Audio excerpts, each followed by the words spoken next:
the Growth Whisperers, where everything we talk about is building enduring great companies, companies that last, companies that endure, companies that don't blow up like our friends at FTX recently. And lose $32 billion overnight. In some cases, people's actual money. Yeah. It wasn't overnight. It was a couple of weeks, or at least 1 week. Yeah. Or maybe 3 days. I don't know. Like, yeah, but that could be like the record setting outside of a stock market dip, which wipes out billions or trillions of value. That could maybe be the single day biggest. It's probably in the running for one of the biggest losses in history for a single company at once so quickly. Oh, absolutely. Absolutely. And who would have thought, right? Who would have thought? Definitely not an enduring great company. And why? Because everything that we talk about here is building enduring great companies. My name is Brad Giles, and my co-host is Kevin Lawrence. Hello, Kevin. It's lovely to chat to you today, despite our interesting introduction. Yeah. Oh, geez. You know, I want to be clear too. Like, look, I don't know the inside story. No. I don't know what they were doing. I don't know what they were or were not doing. It didn't sound like a well-oiled, enduring machine, but I don't know. So, you know, we can, you know, you can have an opinion. It can be more like gossip if you really don't know what was happening. It just didn't look to have some of the core disciplines that that we talk about or we are about or enduring companies have. It definitely wasn't run like Procter and Gamble. It wasn't, or, you know, an example that we often talk about, you know, around great companies, any of them. So exactly. What might be your word or phrase or thought of the day? Dreamer is the word of the day. I had dinner with some friends on Saturday night, and a friend's, you know, CEO does business in US and Canada, and we were just, you know, he's a dreamer, and we had an inspiring conversation and dinner, and we were talking about, you know, in Canada, it's a wonderful country that we live in. But when we go down to the US, it's just bigger, faster, bigger dreams and bigger dreamers. And we were just admiring the dreaming nature of you know, some of the things that he was doing in the US and that he finds with people that tend to dream bigger. There is people who dream big in Canada, but down there it's like, yeah, so dreamer, and the values of dreams and the value of having dreams and things to be excited about in your life and to stretch yourself. You know, the value of the dreamers, the inner dreamer in all of us. Sounds maybe a little bit cheesy, but I don't know. Most successful entrepreneurs and people have one hell of a dream. That's both connected and not connected to mine. It's a thought of a day, and I don't like to tell people what to do.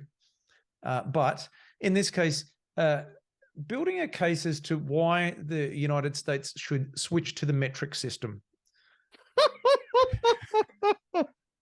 Okay, this is going to be interesting.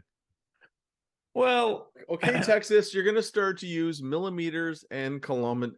I'm going to say kilometers. What is whatever? Yeah. Okay, do tell, Brad. I'm curious.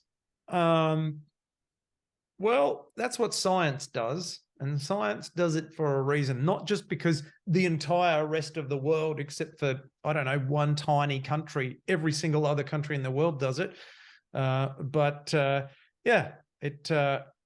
look, I don't really have a case to back it, other than I'm just saying that I've got my, I would encourage our friends to do that. Well, that's very insightful and enlightening, actually. You know what? While we're at it, I'm gonna talk to my Aussie friends like yourself and get you to drive on the proper side of the road. That's what I think is really important today. Aussies, get onto the proper side of the road. I want to see you stitch together the US metric system and Dreamer. It's my co-host Brad is a freaking my co-host Brad is a freaking dreamer from Perth, Australia, who thinks he's going to get the Americans to switch to the metric system. So dreaming of metrics, you're diametrically confused. All right, so that was just what's on my mind, right? That's all. But just tell us where did that come from? Hold on, where did that come from? I'm gonna get the Americans to use the metric system. I didn't say I'm going to. I said I think that they should. I think they should. I know, I understand, but like, tell me, like, there's a backstory here, and I know you are a thinker. There's got to be some thought there. Yeah. I was watching a scientific video. I think it could have been NASA or Tesla. Someone it was some and there was just like they didn't even think about using the imperial system. It was just like science works. Science uses the metric system, and every other country in the world uses the metric system because it's more logical and it makes more sense. So it's the measurement system in science. Yeah. Got it. Like English is the language of business. I got to say, like, I grew up in the imperial system. Like in Canada, I grew up with miles per hour, and we had to convert. And in my whole life, I've known, okay, 160 kilometers an hour. Okay, that's 100 miles an hour. My base, like my first language is English. Yeah. And my first measurement system is imperial. Yeah. So I do a lot less converting now, but through most of my life, I was like running conversions all the time. Yeah. I think it's interesting how science and scientists in the US use it, and just that's all because we've got more important things to talk about that are actually relevant to our audience. I know. So this has nothing to do with today's show, but I will tell you one last thing on it. I am happy on my one of my cars, a truck. It's got a button, so when I cross the border in the US, I just push a button and everything switches to miles an hour. So in the North American vehicles, many of them easily switch back and forth so that we don't have to translate and don't get confused. So when you go south, it goes back, and when you go north, it goes forth. Yeah. That was a joke, but that's okay. I didn't get it, but let's move on. So today we're talking about how do you plan to win in 2023. Last week we did the overview.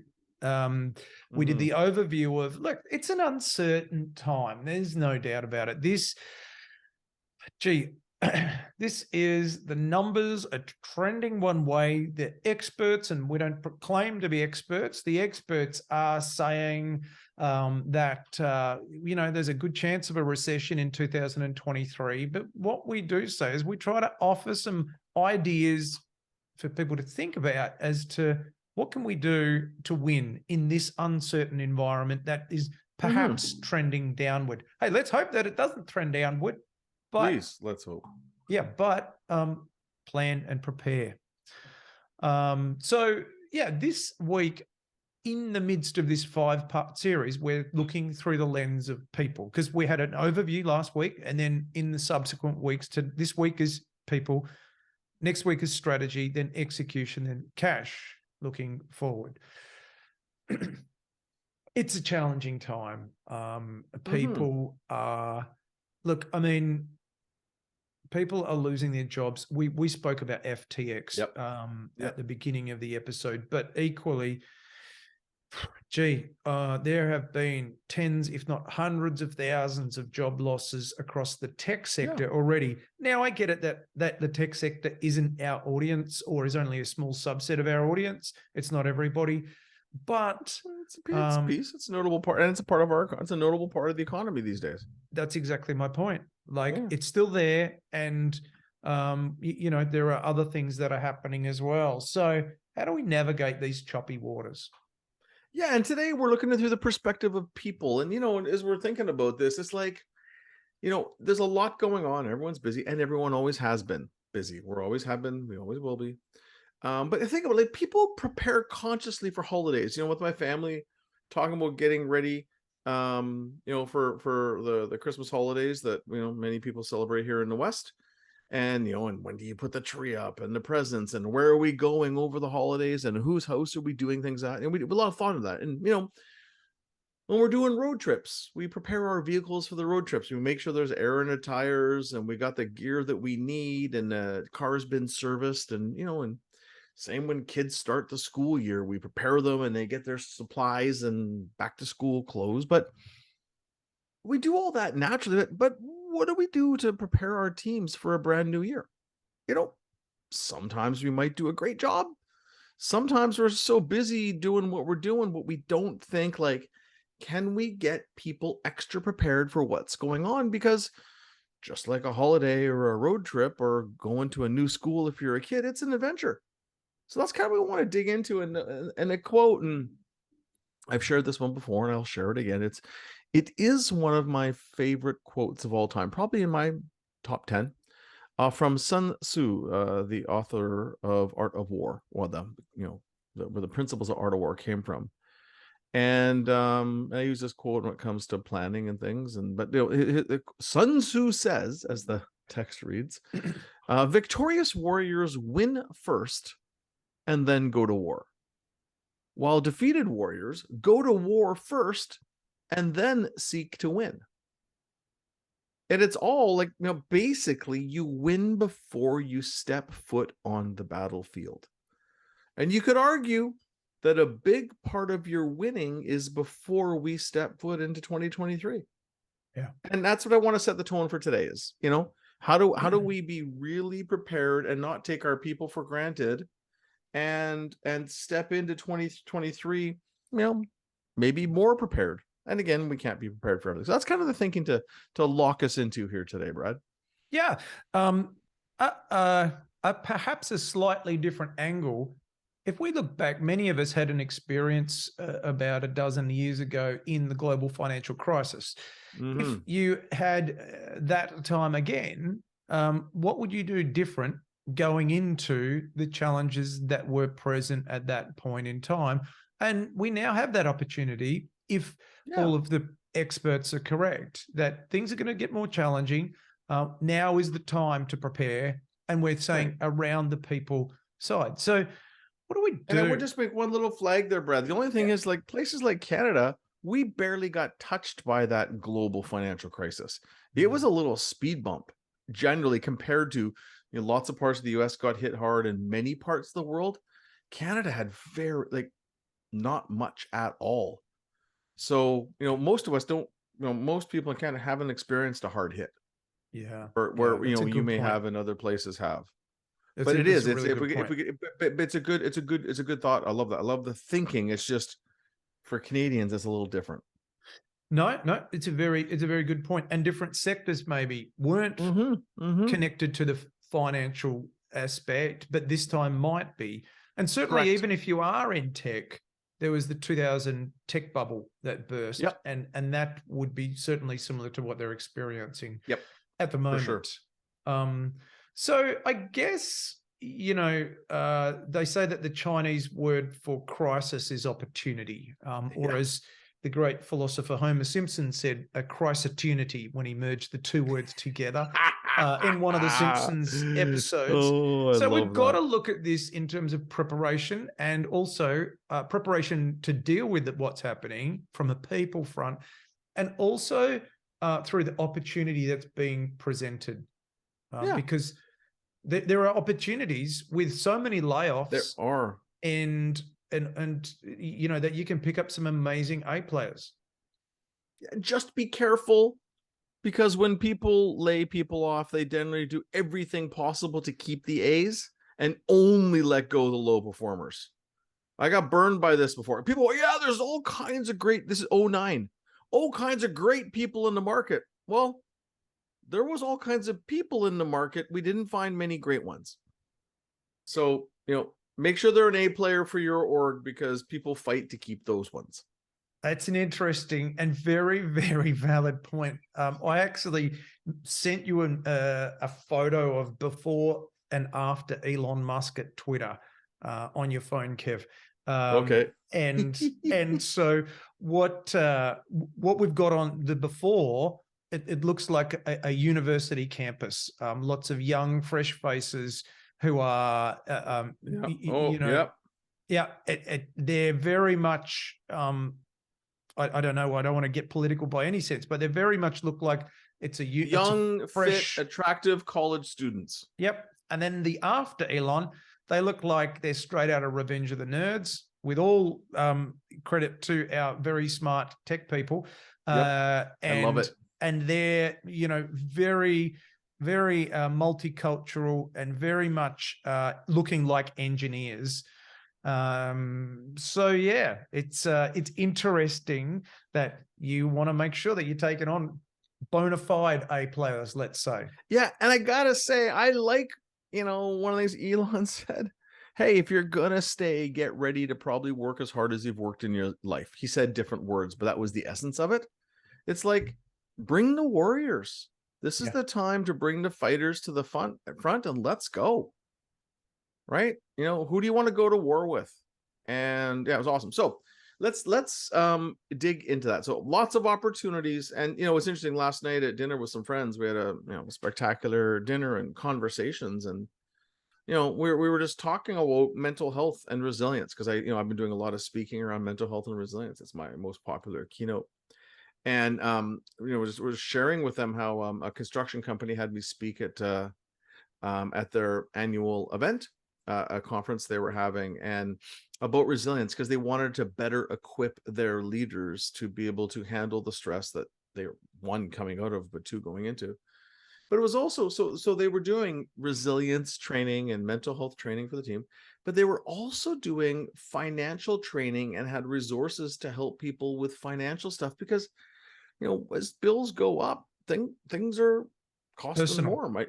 Yeah, personal financial stuff, just to help them. As I was talking about at breakfast morning, my dad's talking about how he's at the store and he's shopping, and there's another guy there shopping, and it's like, a cauliflower was $10 and it wasn't very big. I don't really know a lot about the prices of groceries, because I don't really shop, and if I do, it's Instacart and I just click on what I need. I'm not a price picking customer. But I understand. I'm pretty sure $10 is a lot for a cauliflower. To me, that seems like a hell of a lot. It sounds like it. It is. But the point of it is that financial training to help people and give them resources, because, unless your parents were really good with money, a lot of people don't understand it, don't understand things like budgeting and things like that. So point is, we're doing resilience training, which is a great thing for people to help them have a strong mindset and have them understand mental health, so they understand what to do if things go weird. But also, financial stuff. I thought was a really great thing to do to equip a team going into what is not easy on people financially either. I love that idea.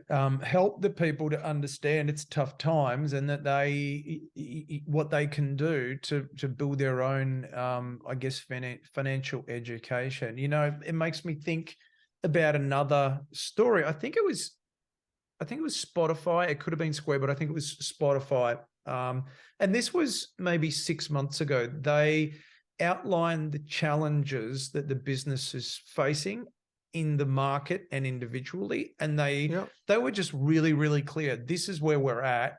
And then they said, this is the problem that we've got to solve, and we want to come up with a plan as a company within 2 weeks.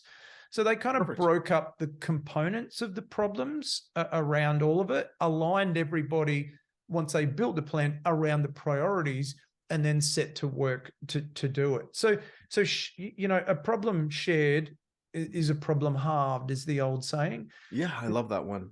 And the leadership team might have a great plan, but getting everyone invested in keeping the company, keeping the strength of the company, and avoiding layoffs is everyone's best interests in heart, and can actually empower the team to make their own, or to create effort where it perhaps wasn't before, and align them to it. And you're right.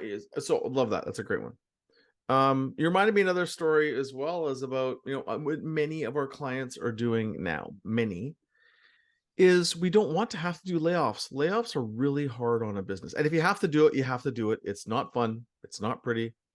But what we've been doing, and going back easily 6 months in some clients, but we've been slowing down hiring and getting stronger on performance management, because we're coming out of a period where people couldn't get people to do the work. So there's a lot of people who probably should have been moved on or Mm. shouldn't have been promoted and things like that. So bringing more rigor back to the people pillar of the business, and even stronger on performance management, because we're not as scarcity mindset. There's not much of a scarcity mindset around losing people or replacing people. So to naturally manage the attrition and performance management as we used to do before things were booming, to try and keep so we have the right staffing levels without a big layoff. And that performance management, it really, I totally agree. That really comes back to role scorecards. And so understanding what does success look like in the role, Correct. perhaps even adapted to suit this upcoming market. What does success look like in the role? And I go through this in great detail in my book Onboarded, which is out now. And we did quite a few, 4 episodes about a month or 2 ago Yep. on that book Onboarded. But understanding what is the expectations of the role, building the role scorecard per role can give you real clarity and alignment up and down the org chart. Yeah, being really clear on what great looks like in the role, from the values to the financials to the KPIs to the competencies and skills to the team, like getting clarity. And a lot of organizations are not that clear. And what I like to look at it, and we use different language for it, but I like it to be really easy for people to self-manage. I call it autonomous accountability. People can hold themselves accountable because the role is so damn clear. It was interesting. One of the company I'm doing some work with, a couple of real interesting partners in a private equity business I'm doing some work with, and really interesting thinking that they're having. But they're one of the few companies I've ever heard that takes the full scorecard for a role and reviews it quarterly. Everyone knows they should, Yeah. but most people don't take that initial scorecard they built out for a role and use it for the quarterly performance review. And it's the best discipline possible. It's awesome. With that in mind, the other thing is also making sure, and this goes back to strengthening of the team, is making sure every single team member has a clear development plan, particularly your highest performers, so they can continue to grow. Again, this is one of those basics, and we know the basics are what make the difference, but is really being clear on how is this person going to grow. So for example, another company that I'm working with, they've got lots of amazing people, but they have one really high performer on their team. And as we're talking about this person, and they're like, well, I don't know if they're going to want to still be here in 10 years, and we got to work on succession. I said, great. Well, what do they want? Like, what are they driving to in their job? Conversation got a little tense and a little quiet. I'm like, well, hold on. You're telling me this is maybe your best person, and you don't have a plan for them that they're excited about? And they're like, got the, and they just sort of looked at me, and they kind of looked down, and I'm like, okay, maybe we should do that. And they're like, yeah, let's do that. It's like, come on. Again, we know these things. So whatever it is for your key people to have development plans that they're excited about and moving towards, and never forget for your A players being willing to invest in them. One of the leaders that I work with in the Middle East, like, he sent one of his team off and spent tens of thousands of dollars on the additional education for this person, and he'd done lots for his team. And many companies invest a lot in their executive and leadership team. And he said, and he told me the story, and I've heard others say the same.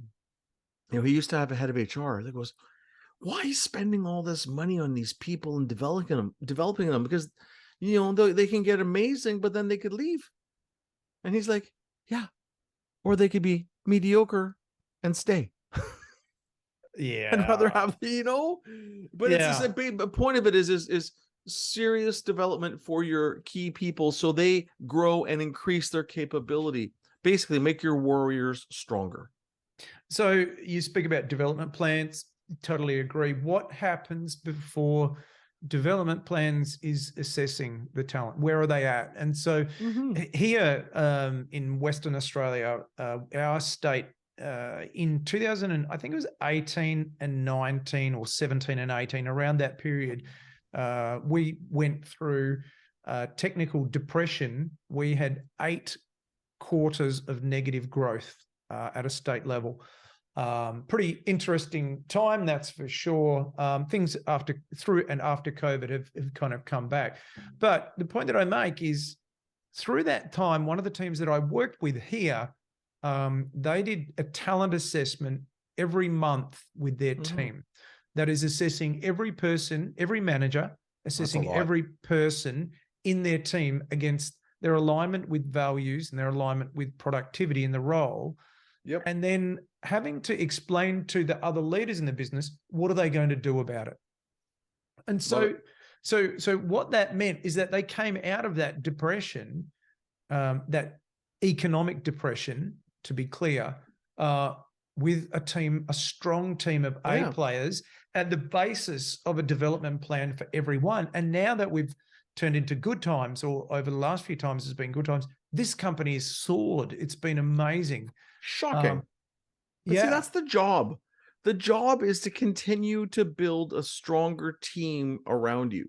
That is the job. Sometimes people get busy and thinking the job is, taking care of their customers and stuff. And that is part of the job. But leader's job is to build a strong team.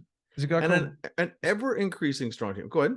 There's a guy called Robin Sharma, and he's got a saying that the job of a leader is to grow leaders. And that's what you're saying. Exactly. Yep.